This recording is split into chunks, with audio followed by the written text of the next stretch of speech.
आज के सेशन में पर्यावरण अवनयन इन्वायरमेंट डिग्रेडेशन के अंतर्गत प्रदूषण पर बात चल रही थी। पर्यावरण अवनयन एवं प्रदूषण में हम पॉल्यूशन पर बात कर रहे थे।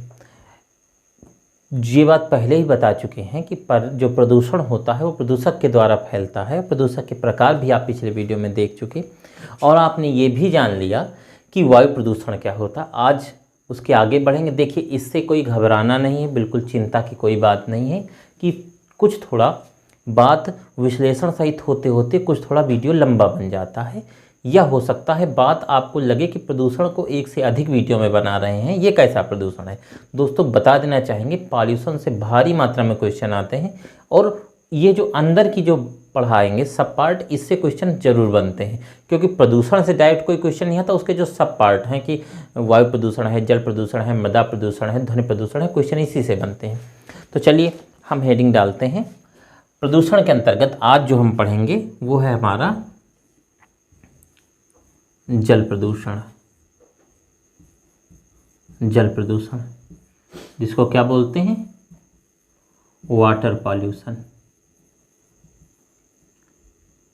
वाटर पॉल्यूशन, जल प्रदूषण।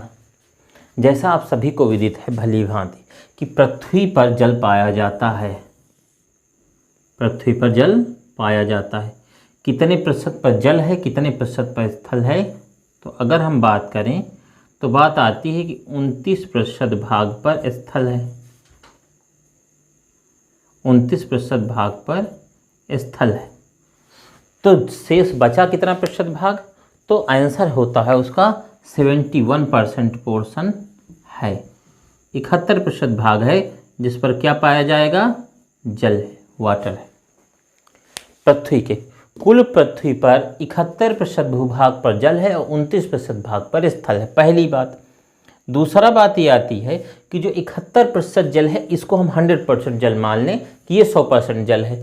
तो इसमें 100% जल में से पेयजल ड्रिंकिंग वाटर कितना है? तो आंसर आता है कि ड्रिंकिंग वाटर पूरी पृथ्वी पर 2.5 से 3% है। पूरी पृथ्वी पर पेयजल कितना है? तो 2.5 टू 3.0 ऑप्शन में मिल जाता है। उससे बिल्कुल घबराना नहीं, 2.5 से 3% जल पूरी पृथ्वी पर होता है। अब ये जो 2.5 से 3% जल है, ये बात समझना, ये सर्वाधिक कहाँ पर है? अगर पूछा जाए पेयजल सर्वाधिक मात्रा में कहाँ पर पाया जाता है, तो आप कह देंगे सर्वाधिक मात्रा में ये कहाँ पर सुरक्षित है? ग्लेशियर में। अगर ग्लेशियर ऑप्शन नहीं आता तो ग्लेशियर से ही पिघलकर निकलती हैं आपकी नदियाँ। सही है, नदियाँ। नदियों से ही निकलता है आपका नहर। तो इनमें जो पाया जाने वाला जल है, अर्थात ग्लेशियर से पिघल करके जो पर्वतीय नदियाँ हैं, जो सदा नीरा हैं, जिनमें वर्ष भर जल रहता है, वो निकलते हैं। तो भारी मात्रा में जो जल की उपस्थिति है, जो पेयजल है, वो ग्लेशियर में है। ग्लेशियर से नदियों में आता है, नदियों से नहरों में आता है। ये एक व्यवस्था है कि पहले ग्लेशियर, फिर रिवर, फिर कैनाल। तो ये एक प्रोसीजर आपका चलता है। अब यहाँ बात है कि जल प्रदूषण की क्या बात है, क्या होता है जल प्रदूषण? तो जल में कुछ भी अतिरिक्त चीज मिला देने पर वो प्रदूषण के अंतर्गत आता है। हमने जल में नमक मिला दिया तो भी प्रदूषण है, हमने शक्कर मिला दी तो भी प्रदूषण है, अगर हमने कार्बन कण मिला दिए तो भी प्रदूषण है। कुछ लोग कहते हैं वर्षा का जल पूर्णतः सुरक्षित होता है। क्वेश्चन एग्जाम में आएगा, वर्षा का जल पेयजल की संज्ञा में नहीं रखा जाता जबकि वह शुद्ध होता है। क्यों नहीं हम रखते हैं? क्योंकि जो वर्षा का जल ऊपर से जमीन पर आएगा तो जाहिर सी बात है वायुमंडल में पाए जाने वाले कार्बन कण उसमें मिल जाएंगे। तो जल प्रदूषित होगा या नहीं? तो बिल्कुल प्रदूषित हो ही जाएगा। दूसरा बात को समझेंगे। जैसे सपोज करो ये हमारे पास ये बादल हैं। ये क्या है? बादल हैं। ये बादल हैं। अब बादल से होती क्या है? तो बादल से होती है वर्षा। ये बादल बरस रहे हैं। क्लियर? ये बादल से पानी नीचे आएगा और यहाँ कार्बन कण है। कार्बन कण से होता हुआ पानी और नीचे आकर हमारे पास किसी जलाशय में एकत्रित होगा। किसी जलाशय में पानी एकत्रित होगा। क्वेश्चन समझना कि वर्षा का जल जो नीचे आया उसमें यहाँ पर कार्बन कण थे उनको लेकर ये नीचे आ गया। जब नीचे आया ये जल तो इस जल का पीएच मान याद रखना, वर्षा का जल कार्बन कणों सहित जब जमीन पर आता है, कार्बन कण जब अपने साथ लाता है तो उसका पीएच मान कैसा होता है, तो दो तरीके का ऑप्शन होता है। एक आता है वहाँ घट जाता है, एक ऑप्शन होगा कि पीएच का मान घट जाता है। अगर घट जाता ना है ऑप्शन में, तो जब पीएच घटता है तो इसी को क्या कहते हैं कि जल क्या हो जाता है, अम्लीय। क्या हो जाता है, अम्लीय। ये थोड़ी बात और समझनी चाहिए कि आखिर घट जाना, अम्लीय हो जाना क्या होता। अगर ये आपका पॉइंट नहीं क्लियर है तो हमारी बात समझेंगे। अभी बात हुई थी कि वर्षा के जल का पीएच मान होता है, पीएच मान वर्षा का जल अगर जमीन पर ना आए, वर्षा का जल चूंकि आसुत जल होता है भाई, भाप बना आसुत जल को बोलते हैं डिस्टिल वाटर इंग्लिश में। तो डिस्टिल वाटर वो वाटर होता है जो बैटरी में डाला जाता है। पानी को गर्म करके भी हम लोग बैटरी में डालते हैं, है ना, गर्म करके भी बैटरी में डाला जाता है। तो वो जल आसुत होता है, उसका पीएच मान कितना होता है, 7। तो 7 किस जल का होता है, शुद्ध जल का। याद रखना, शुद्ध जल का पीएच मान कितना, 7। अगर 7 से कम हुआ, सपोज दैट 6 है, 5 है, 4 है, 3 है, 2 है, 1 है, कुछ भी हो, तो ये सब किसके अंतर्गत आएंगे, अम्लीय के अंतर्गत। जब 7 से मान घटता है तो पदार्थ क्या हो जाता है, अम्लीय हो जाता है। अगर 7 के ऊपर चले हम पहुँचे 8, 9, 10, 11, इधर गए तो ये धीरे धीरे कैसा होता चला गया, क्षारीय होता चला गया। क्लियर। तो जब मान घटता है तो अम्लीय हो जाता है और जब मान बढ़ता है तो क्षारीय हो जाता है, ये बात। तो जब वर्षा का जल जब नीचे आता है कार्बन कणों के साथ तो उसका मान घट जाता है या वो अम्लीय हो जाता है। अब बात ये आई कि जो भी जल हमारा नदी में बह रहा है, अब यहाँ देखो सब देखिए क्या लिखा है, वर्षा के साथ कार्बन कण मिले। याद होगा हमने जब पीछे पढ़ाया था वायु प्रदूषण, तो उसमें 2 हमने अम्ल पढ़ाए थे। एक कहा था अगर SO2 गैस होगी तो जल के साथ क्रिया करके H2SO4 सल्फ्यूरिक अम्ल बनाएगी। क्लियर है ना, इसको मिटा देते हैं, सल्फ्यूरिक अम्ल बनाएगी। और अगर सपोज दैट हमारे पास SO2 की जगह दूसरा, इसको क्या बोलेंगे, सल्फ्यूरिक एसिड कहें, सल्फ्यूरिक अम्ल कहें, एक ही बात होती है, सल्फ्यूरिक एसिड। और अगर हमारे पास गैस हुई NO2, ठीक, नाइट्रोजन डाइऑक्साइड कहें या नाइट्रोजन ऑक्साइड कहें, तो ये बनाता है HNO3, जिसको क्या बोलते हैं, नाइट्रिक अम्ल। बात को समझना, अगर वर्षा हो रही है और उस रास्ते में SO2 या NO2 गैस मिली तो भी जल कैसा हो जाएगा, अम्लीय। कार्बन कणों से मिला तो कार्बोनिक एसिड, है ना, कार्बोनिक अम्ल बना। अगर कार्बन कण नहीं मिले, उसे सल्फर के कण मिल गए या नाइट्रोजन के साथ ऑक्सीजन मिल गई तो वो कौन सा अम्ल बनाएगा, नाइट्रिक। अगर सल्फर मिल गया तो सल्फ्यूरिक एसिड बना देगा। ये जल जमीन पर आएगा, गिरेगा, और ये जल में बह करके जो है रास्तों में पहले गिरेगा या भवनों में गिरेगा, वहाँ से नालियों के माध्यम से होता हुआ नदियों में पहुँचेगा और नदियों से जाएगा कहाँ, समुद्र में पहुँचेगा। तो ये पूरा जल प्रदूषित करता हुआ जाएगा या नहीं, अम्लीय वर्षा जल को प्रदूषित करती है या नहीं, हाँ, ठीक है।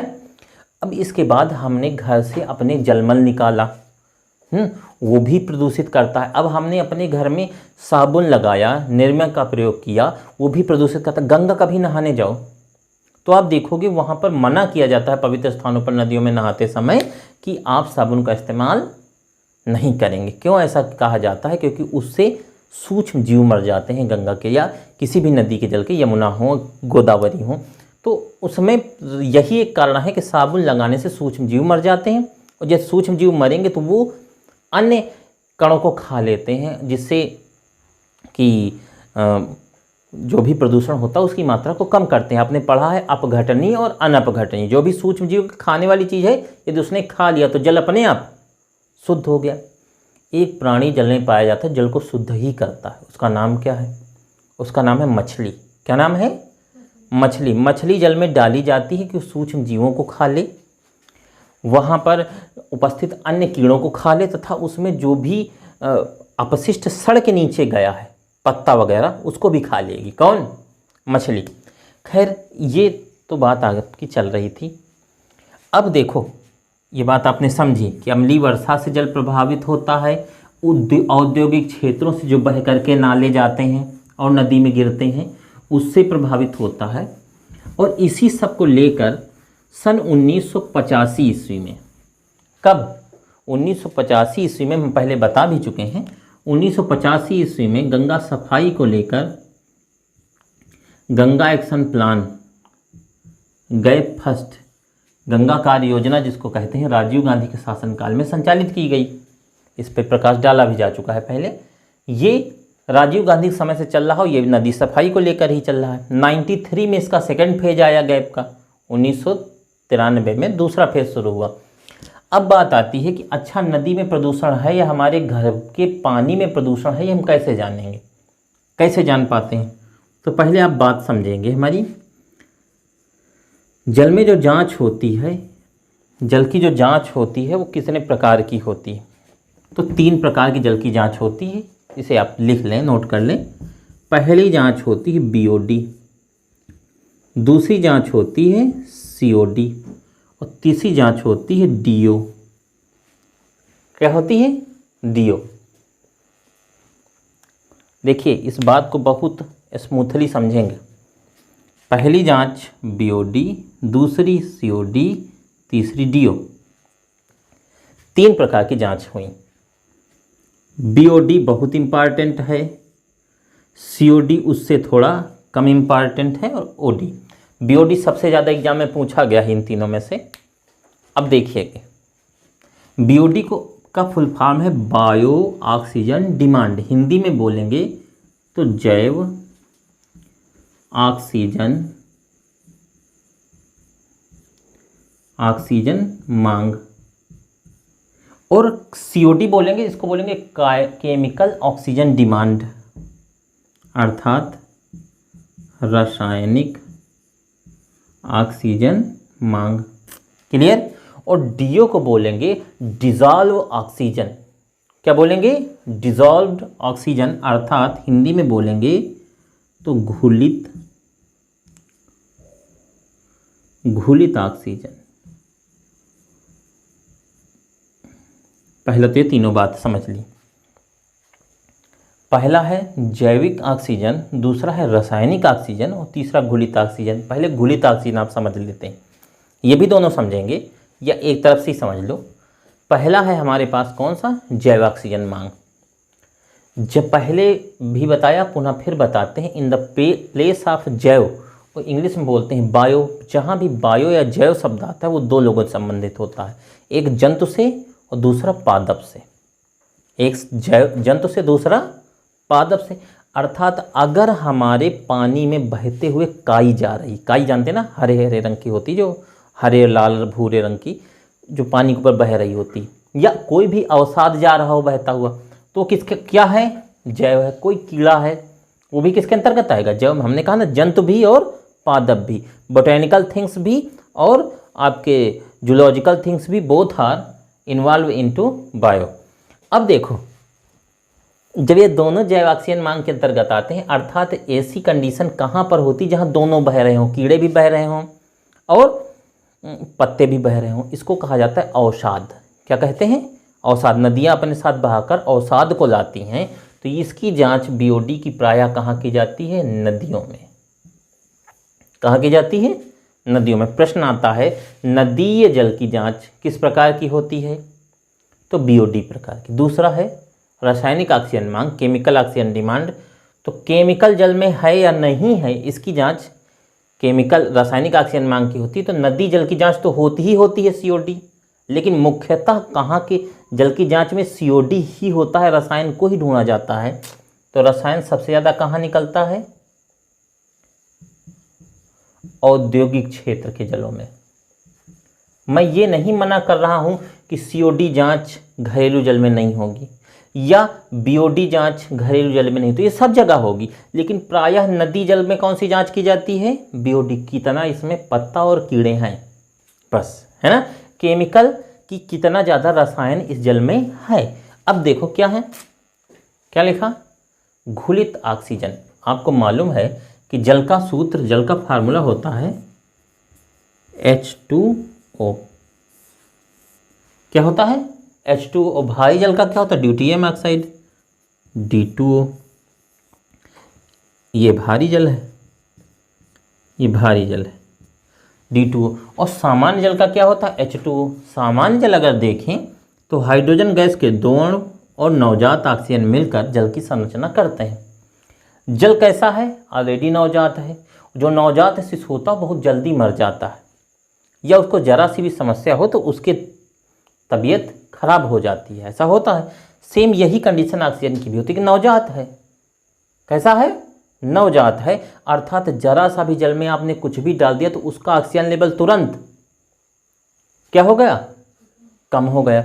अब आप जल में क्या डाल सकते हैं ऐसा जिससे ऑक्सीजन का लेवल कम हो जाए? अब जल में आप गिट्टी मिट्टी तो डाल नहीं सकते, तो आप देखा होगा जल जब आता है कहीं से, नदी में ही जल ले लो, गंगा में जल बह रहा हो तो एकदम साफ निर्मल जल बहता है, कुछ मटमैला कलर रहता है, मटमैला कलर रहता है। जब जितना ज़्यादा जल मटमैला होगा, गंदा होगा, उसमें ऑक्सीजन की मात्रा उतनी ही कम होगी। देखा होगा हमारे घरों में जो जल निकलता है नल से या बोरिंग से, तो उसमें भी बालू वगैरह आ जाती, तो वहाँ पे ऑक्सीजन की मात्रा कम हो जाती है। तो घुलित ऑक्सीजन या DO की जांच कहाँ होती है प्रायः?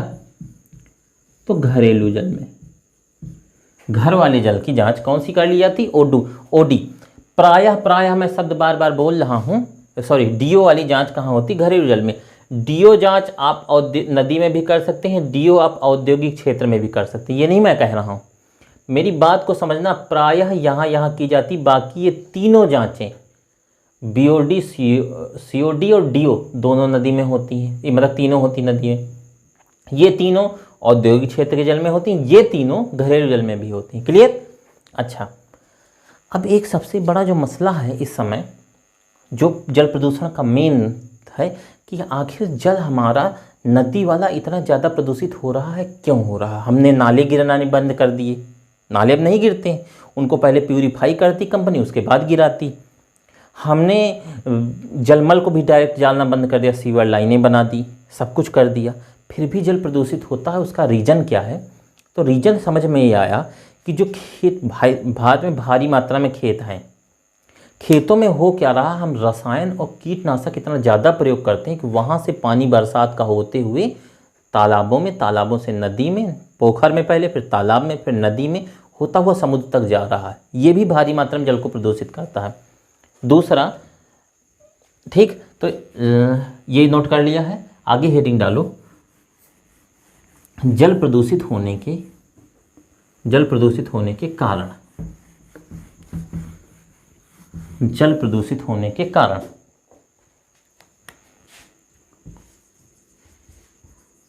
कारण पहला है एक प्राकृतिक कारण। प्राकृतिक कारण, जब प्राकृतिक कारण की बात आती है तो आप यहाँ लिखेंगे ज्वालामुखी।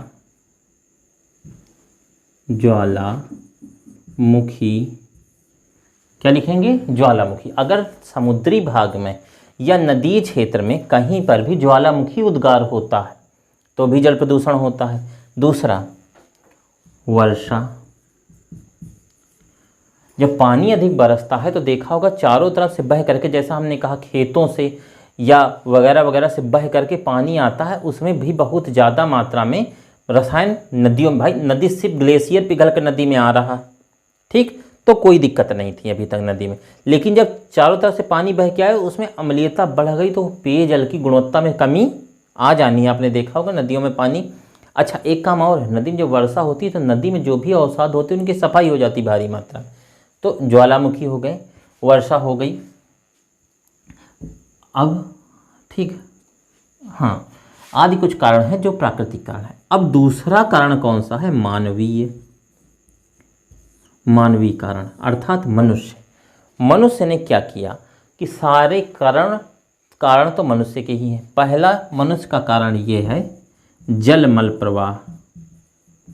जलमल प्रवाह, इसे सरकार स्वच्छ भारत अभियान के तहत भारी मात्रा में रोक रही है कि सीवर लाइनें नदी में न गिरें। दूसरा है औद्योगिक जल एवं कचरा। ठीक। तीसरा आपका कारण है, तीसरा जो प्रमुख कारण है वो है नगरीकरण। चौथा है कूड़े के बड़े ढेर। ये प्रायः नगरीय क्षेत्रों में ही मिलते हैं, कूड़े के बहुत बड़े बड़े ढेर। अगर बहुत बड़ा ढेर होगा, हमारी बात समझना, अगर बहुत बड़ा कूड़े का ढेर है, डंप लगा हुआ, तो क्या, अब देखो कूड़े का जब कहीं ढेर लगा होता है तो उसमें नीचे एक चिपचिपाहट अम्ल होता है। वो अम्ल क्या करता है, केशिका तो कैपिलरिटी के द्वारा धीरे धीरे ज़मीन के अंदर जाता रहता है और उससे हमारा भूमिगत जल जो ज़मीन के भीतर है वो दूषित हो जाता है। तीसरा, बड़ी बस्तियाँ। जो बड़ी बस्तियाँ हैं, यहाँ बड़ी बस्ती के साथ एक चीज़ और लिखना, बड़ी बस्तियाँ एवं समुचित जल प्रबंधन न होना। जैसे आप देखेंगे कि काफ़ी जगह ऐसी हैं जहाँ बड़े क्षेत्रफल हैं, जैसे आप चंडीगढ़ को ले लीजिएगा, गांधीनगर को ले लीजिएगा, दिल्ली भी लगभग अब ऐसे स्थिति में आ गया है कि बड़ी बस्ती तो है लेकिन वहाँ समुचित जल प्रबंधन है। अगर समुचित जल प्रबंधन ना हो, जैसे आपका कानपुर हुआ, जैसे आपका आगरा हुआ, जहाँ समुचित जल प्रबंधन नहीं या अब धीरे धीरे प्रयास वहाँ जारी है, नहीं हो पा रहा, तो ऐसा होता चला जाता है। अब एक चीज़ और समझनी है, अगर आप देखें तो पूरे देश की अगर हम बात करें तो उसमें बात आती है, एक शब्द है आर्सेनिक। इसे संखिया भी हिंदी में कहते हैं। आर्सेनिक इस प्रकार का विष होता है, ये जल में पाया जाता है भारी मात्रा में, और जहाँ भी जल में पाया जाता है वहाँ के बालक, बल्कि वयस्क व्यक्तियों में भी आप देखेंगे मानसिक रूप से क्षति और शारीरिक रूप से क्षति पाई जाती है यदि जल में आर्सेनिक की मात्रा है तो। आर्सेनिक भारत में सबसे ज़्यादा कहाँ है, तो गंगा जब बहना शुरू करती हैं तो आपके उत्तर में उत्तराखंड से बहती हुई उत्तर प्रदेश पर बिहार होते हुए और पश्चिम बंगाल के भूखंड पर जाती हैं। तो जैसे जैसे गंगा आगे बढ़ती जाती वैसे वैसे उनका जल प्रवाह, चूँकि सहायक नदियाँ भी मिलती चली जाती हैं, आपकी रामगंगा हुई, कोसी हुई, यमुना हुई, यमुना इलाहाबाद में ही मिल जाती है, और ऐसे होते होते सारी नदियाँ उसमें मिलती जाती। जैसे जैसे नदियों का जल मिलता जाता है वैसे वैसे उसका नदी का क्षेत्र बढ़ता जाता है। पटना में देख लो 5 किलोमीटर लंबा पुल है, महात्मा गांधी सेतु। उसके आगे बढ़ेंगे तो जल की मात्रा बढ़ी तो जल का दाब बढ़ा। जब दाब बढ़ेगा तो जो कुछ नीचे ज़मीन में भूखंड में अम्लता होगी वो केशिका से पानी नीचे जाएगा, और जो नीचे विष है या जो कुछ भी वो कहाँ आएगा, ऊपर आएगा। तो आर्सेनिक की मात्रा भारत में सबसे ज़्यादा किस राज्य में है, जब भी ये क्वेश्चन पूछा जाए तो इसका आंसर क्या होगा, वेस्ट बंगाल, नंबर 1 पर। अगर suppose that West Bengal option में नहीं आता तो आप किसको टिक करते हैं फिर नंबर 2 पर, बिहार। इन राज्यों में आर्सेनिक की मात्रा सर्वाधिक है, जिसमें ज़्यादातर एग्जाम में जो पूछा गया राज्य है वो कौन सा है, पश्चिम बंगाल। अब बात आती पश्चिम बंगाल में कहाँ, तो अभी हमने सब नाम भी लिया है, गंगा के क्षेत्र, गंगा के मतलब है नितल में कहीं तटीय क्षेत्रों में, गंगा के तटीय भागों में पाया जाता है। अगर कहीं ये पूछ लिया जाए कि कितने जिलों में पाया जाता है, कितने जिलों में पाया जाता है, तो एक तो है नादिया जिला पश्चिम बंगाल, दूसरा है उत्तरी एवं दक्षिणी 24 परगना जिला, और एक और जिला है। तो कुल मिलाकर 4 जिले ऐसे हैं जहां पर पश्चिम बंगाल में आर्सेनिक की मात्रा सर्वाधिक है। तो उत्तरी दक्षिणी 24 परगना जरूर याद रखना, और नादिया जिला याद रखना, जो परीक्षाओं में पूछे जा चुके हैं। 4 जिले हैं कुल।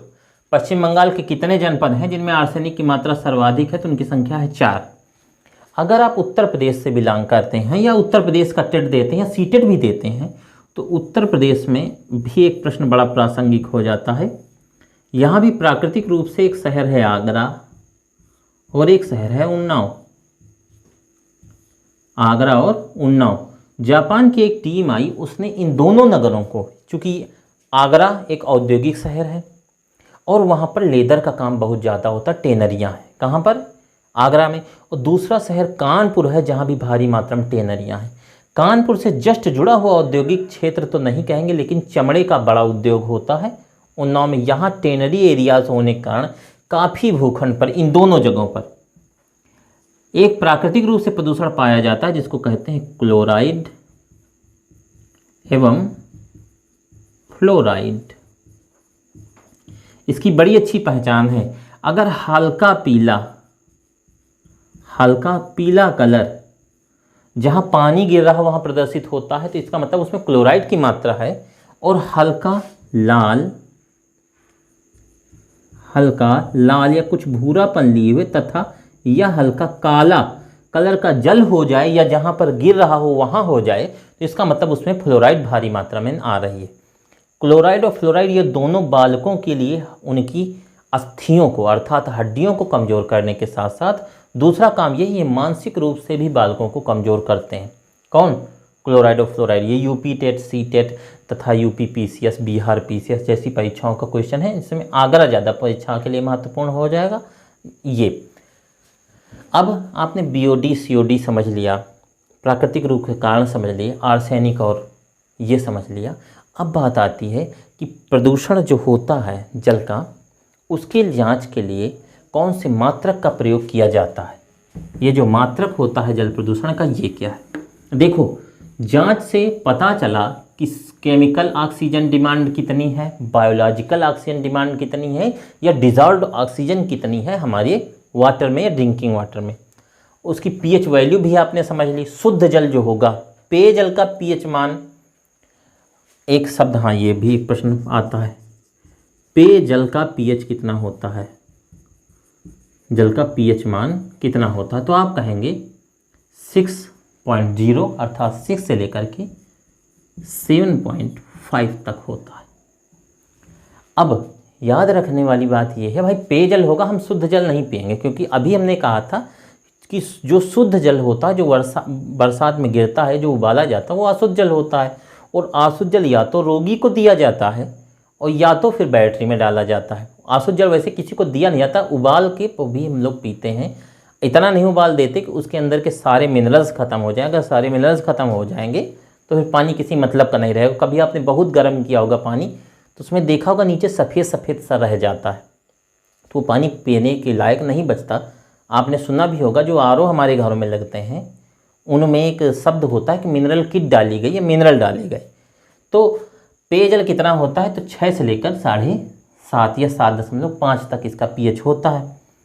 अब बात आई, यदि जल जमा है या जल बह रहा है या जल बहता हुआ है, तो कौन सा जल अधिक प्रदूषित होगा? तो जमा हुआ जल सदैव ज़्यादा प्रदूषित होगा बजाय उसके जो बह रहा। बहता जल वैसे भी कम प्रदूषित हो, जैसे जैसे जल आगे बहता जाता वैसे वैसे उसके प्रदूषण की मात्रा कम होती चली जाती है। अच्छा, ये बात आपने समझी। अब देखिए, हमने ये सारी बातें समझ ली। भारत सरकार के दृष्टिकोण से अगर देखें कि भारत सरकार किसको सबसे उचित मानती है, कौन से जल को, तो वो है इंडिया मार्का टाइप 2 नल। कौन सा है? इंडिया मार्का टाइप 2 नल। अब एक और छोटी सी बात समझेंगे। भारत के पश्चिमी घाट और पूर्वी घाट, इन दोनों तटों को अगर लें तो यहाँ एक हमारा राज्य पड़ता है जिसका नाम है गोवा। क्या नाम है? गोवा। अभी करंट का ही क्वेश्चन है कि हर घर जल से नल पहुँचाने में कौन सा राज्य अग्रणी राज्यों में शुमार करता है? तो कौन सा राज्य है जो शुमार करता है? गोवा। यूपी पेट परीक्षा के में ये क्वेश्चन पूछा भी गया, जहाँ गोवा सही किया गया उसकी ऑफिशियल आंसर की में भी। ऐसा क्यों हुआ कि गोवा का भूमिगत जल प्रदूषित हुआ? वहाँ हर घर जल पहुँचाने के लिए भारत सरकार को अमृत योजना के तहत वहाँ पाइप डालने पड़े। उसके पीछे रीजन ये है कि यहाँ भाई देखो, समुद्र में जल भरा हुआ है यहाँ पर, और समुद्र का भारी मात्रा पर दबाव है, समुद्र का दबाव भी है यहाँ पर, और यहाँ यदि तट भाग में आपने करवाई बोरिंग, क्या कराई, बोरिंग, तो बोरिंग जब नीचे होकर जाती है तो वहाँ बनता है जो गड्ढा, एक होल नुमा बन जाता है, उसमें स्वच्छ जल धीरे धीरे रिस रिस के भरता रहता है और जल भरता रहता है और ऊपर व्यक्ति अपने नल से या ट्यूबवेल से निकालता रहता है। जब एक कोटर बन गया और यहाँ पर समुद्र का दाब है तो यहाँ से पानी रिस रिस के समुद्र का पानी जाके उस कोटर में भर गया। अभी हमने बात की थी D2O भारी जल की, तो ये जब भारी जल जाके यहाँ भर गया तो ये पीने वाला जल नहीं बचा, तो भूमिगत जल धीरे धीरे प्रदूषित होता चला गया। इस कारण से गोवा का जल प्रदूषित है। तो जो तटीय भाग है वहाँ का जल प्रदूषित है क्यों, कभी पूछा जाए तटीय भागों का क्यों प्रदूषित है, तो आप सीधे बता देंगे समुद्री दाब के कारण। क्या बताएंगे, समुद्री दाब के कारण। अगर दाब ऑप्शन नहीं मिलता तो आप कहेंगे कोटरों को भरने के लिए समुद्री जल का आना। हो सकता है समुद्री की जगह महासागरी लिखा हो तो भी वही बात है, उसमें भी घबराने की बात नहीं। इससे जल प्रदूषित होता चला जाता है।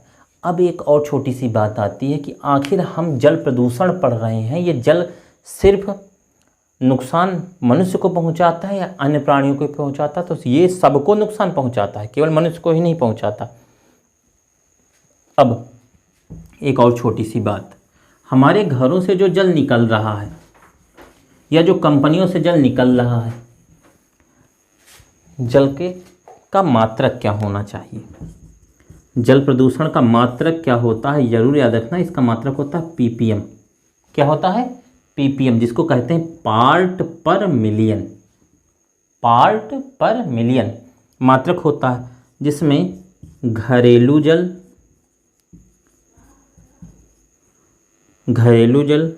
औद्योगिक जल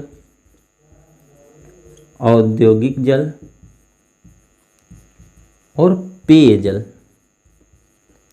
ये तीन होते हैं जिनकी ppm में मान पूछ लिए जाते हैं परीक्षाओं में। सही है। घरेलू जल नहीं कहेंगे, घरेलू नालियों से निकलने वाले जल की बात हो रही है। घरेलू नालियों से जो जल निकलता है वो औद्योगिक जल का मतलब है, जो औद्योगिक क्षेत्र में जो जल बाहर निकलता है वो। तो ये है 200 से 300 ppm इसका मान होता है, 200 से 300 ppm। औद्योगिक जल की बात करेंगे तो पुराना डेटा कहीं आप पढ़ेंगे तो वो है 2500 से 3000 और नया डेटा है 3000 से लेकर के 3500 ppm होता है, जो पीने योग्य बिल्कुल नहीं है। और पेयजल जो होता है वो 0.01 ppm या इससे कम होना चाहिए तो वो पेयजल होता है। समझ पा रहे हैं ना। इसीलिए देखा होगा अब महानगरीय क्षेत्र में एक व्यवस्था कर दी गई कि जो भी जल रिफाइन किया जाएगा वो जल पेयजल नहीं होगा, उस जल को कपड़े धुलने के लिए, हाथ पैर धुलने के लिए, इनके लिए प्रयोग किया जाएगा। बहरहाल पीने के लिए प्रयोग नहीं किया जाएगा, पीने के लिए स्वच्छ और अच्छे जल का ही इस्तेमाल किया जाएगा। तो ये यहाँ तक बात आपने ये समझिए इसकी मात्रक वाली। अब थोड़ी सी बात कर लेते हैं गंगा नदी की। और जो गंगा नदी में एक बड़ा मिथक है लोगों का कि इसमें आस्था के कारण लोग इस पानी को पीते हैं। बहुत से लोग ये कहते हैं कि गंगा नदी के जल में कीड़े नहीं पड़ते, हम दावा करते हैं पड़ेगा, हम ये करते हैं पड़ेगा। वो या तो अज्ञानतावश कहते हैं या उनके कोई चश्मा लगा होता है तो वो कहते हैं। इसका एक साइंटिफिक रीजन भी है कि गंगा नदी में कीड़े क्यों नहीं पड़ते, और ये एग्जाम में पूछी जा चुकी बात भी है कि आखिर क्या कारण है कि गंगा की नदी में पानी में कीड़े नहीं पड़ते। चाहे उसको भर के आप रख दीजिए, साल 2 साल रखा रहे, 4 साल रखा रहे, पानी में कीड़े नहीं पड़ेंगे। तो गंगा नदी देवप्रयाग से बहती बहाती और जाकर बंगाल खाड़ी में गिर जाती हैं। गंगा कहाँ पर, तो यहाँ अलकनंदा और भागीरथी 2 लोग मिलते हैं देवप्रयाग में, जहाँ गंगा नाम गंगा का पड़ता है। फिर गंगा बहती हुई आगे आती हैं। यहाँ मैं गंगा पढ़ाने का आशय नहीं है, बात यह है गंगा की बात हो रही, गंगा में प्रदूषण क्यों, उसका पानी क्यों नहीं सड़ता, बात प्रदूषण की ही है। फिर गंगा आगे आती हैं हरिद्वार में, हरिद्वार में जहाँ से गंगा मैदान में प्रवेश करती हैं। गंगा मैदान में कहाँ से प्रवेश करती हैं? तो आपने कहा हरिद्वार से करती हैं। फिर गंगा आगे आई तो यहाँ हरिद्वार के बाद इनको मिला कानपुर। और भी चीज़ें पहले मिल गई होती हैं, लेकिन कानपुर में गंगा सर्वाधिक प्रदूषित है, सर्वाधिक प्रदूषित है। गंगा में सबसे ज़्यादा प्रदूषण कहाँ है? तो कानपुर में। फिर उसके बाद इलाहाबाद में पहुंची जहाँ यमुना आके मिली। तो देखो जैसे ही जल बढ़ जाता है प्रदूषण की मात्रा अपने आप, भाई हमने 1 गिलास पानी दिया, उसमें कहा मिट्टी डाल दो, आपने मिट्टी डाली, पानी प्रदूषित हो जाएगा। फिर हमने कहा 1 बाल्टी में इतनी ही मिट्टी डालो, प्रदूषण की मात्रा अपने आप कम हो गई। हमने कहा इतनी ही मिट्टी 1 ड्रम में डाल दो, तो प्रदूषण की मात्रा और कम हो गई। सेम यही कंडीशन है कि जल बढ़ता जाएगा, प्रदूषण कम होता जाएगा। कानपुर के आगे इलाहाबाद है, वहाँ ज़्यादा होना चाहिए। इलाहाबाद के आगे बढ़ो, आप बनारस पहुँचो, वहाँ और कम है। तो जैसे जैसे नदी आगे बढ़ती जाती, जल की मात्रा बढ़ती जा रही है, तो उसमें प्रदूषण की मात्रा अपने आप कम होती जा रही। हरिद्वार कानपुर में याद रखना, गंगा सर्वाधिक कहाँ प्रदूषित है? कानपुर में। फिर आपके पश्चिम बंगाल पहुँच गई गंगा और जाकर बंगाल खाड़ी में उधर से ऊपर से उत्तरा आपके अरुणाचल प्रदेश और असम से होती हुई आ रही ब्रह्मपुत्र से मिलकर और मेघना बनकर फालन कर गई, चली गई वहाँ बंगाल खाड़ी में और सुंदरबन के डेल्टा का निर्माण कर दिया। लेकिन इसी पूरे बीच में यदि आप ऋषिकेश, यहाँ हरिद्वार से पहले पड़ता है, ऋषिकेश या हरिद्वार के बीच का, यहाँ से देवप्रयाग से लेकर के ऋषिकेश हरिद्वार, बल्कि कानपुर के पहले और उसके, कानपुर छोड़ दो क्योंकि कानपुर में ज़्यादा प्रदूषण है, बहुत ज़्यादा केमिकल है। आगे जाकर आप इलाहाबाद है, बनारस है, यहाँ से आप पानी ले लो तो आप देखोगे उसमें कीड़े नहीं पड़ते। क्यों? कीड़े ना पड़ने का कारण, गंगा के जल में कीड़े ना पड़ने का कारण क्या है? गंगा के जल में कीड़े न पड़ने का क्या कारण है? कारण आप समझेंगे तो आपको पता चलेगा। पहला कारण तो है गंगा के जल में सल्फर या गंधक की मात्रा, सल्फर या गंधक की मात्रा होने के कारण गंगा के जल में कीड़े नहीं पड़ते। पहला ये केमिकल कारण हुआ। ठीक। कारण नंबर 2, दूसरा कारण है बालू, जिसे हम बोलते हैं SiO2 या सिलिका। बालू आपने देखी होगी, मिट्टी आपने देखी होगी, दोनों में एक कारण होता है, एक अंतर भी है कि मिट्टी को आप बहुत चिकनी भी बना सकते हैं, लेकिन बालू बहुत चिकनी नहीं होती, बालू थोड़ा खुरदरी होती है और ये अपने में कार्बन कण को लेकर और दबा देती है। यदि कोई केमिकल कण भी पड़ा तो उसको लेकर ये दबा देती है। कौन दबा देता है? बालू। तो ये भी एक कारण है कि गंगा नदी में कीड़े नहीं पड़ते। ठीक। अब तीसरा एक और कारण बनता है। तीसरा कारण गंगा का ये है कि गंगा के जल में भारी मात्रा में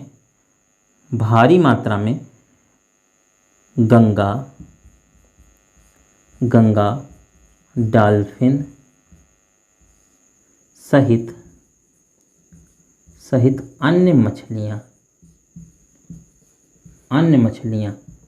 अब आप कहेंगे मछलियों कारण कीड़े क्यों नहीं पड़ते? क्योंकि ये सूक्ष्म जीवों को और गंगा के अवसाद को भारी मात्रा में खा जाती हैं, इसलिए ये 3 कारण बनते हैं कि गंगा नदी ज़्यादा प्रदूषित नहीं। अच्छा, अब कहो दो कानपुर में ये तीनों चीज़ें, क्योंकि भैया ये सल्फर की एक लिमिट है, उससे ज़्यादा आपने थिनर डाल दिया, क्योंकि कानपुर में टेनरियाँ भारी मात्रा में है और जाजमऊ वाला साइड जो कानपुर का है या उसके पहले भी जो ये कैंट वाला एरिया है, इधर से भारी मात्रा में नाले इतने गिरते हैं कानपुर में कि वहाँ आप अगर देखें तो एकदम काला नाला गिरता है और उस नाले में अगर वो नाला डायरेक्ट आके गंगा में गिरता है तो गंगा में आप देखेंगे वहाँ कानपुर से ब्रिज पे आप निकल रहे हों तो वहाँ आप देखेंगे 2 प्रकार के कलर दिखते हैं, एक तरफ पानी सफ़ेद है, एक तरफ काला है। अगर वो काला वाला पानी आप वहाँ कहने कि वहाँ सल्फर एक्टिव क्यों नहीं है, वहाँ सिलिका अपना प्रभाव क्यों नहीं दिखा रही, वहाँ मछली ही मर जाएगी।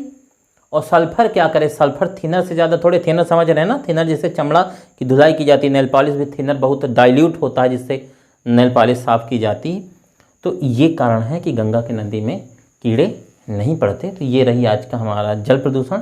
मिलते हैं अगली क्लास में अगले प्रदूषण के साथ।